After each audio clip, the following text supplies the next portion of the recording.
Ndugu zangu, wala msihangaike na kuwarudisha hao wapenzi wenu majumbani kwao, wala msihangaike na kujiandaa sana na Ramadhani. Ramadhani sasa hivi naacha pombe, naacha sigara, naacha nini.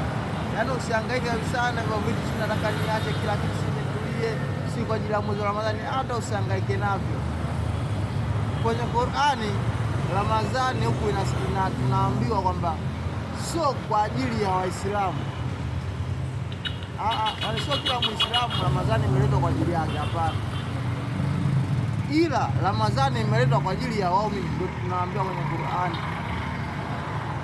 Enyi mlioamini, mmefaradhishiwa funga kama walivyofaradhishiwa watu wa kabla yenu. Kwa hiyo funga sio ya Muislamu, funga ni ya waumini. Kwa hiyo ukishajiona wewe sio muumini au usiki, wewe endelea kula bata. Wewe kama ulikuwa na kimada chako, endelea nacho, utajijua mwenyewe. Kama ulikuwa suna nini, endelea nazo, utajua mambo yako mwenyewe. Pombe, sigara, utajua mwenyewe.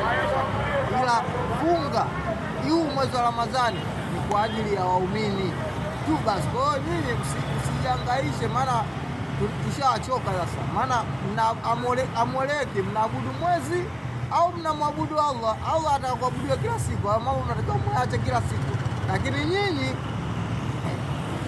mnasubiri mwezi wa Ramadhani, kwa hiyo mnaabudu Ramadhani. Au endelee na mambo yenu, funga kwa ajili ya waumini tu.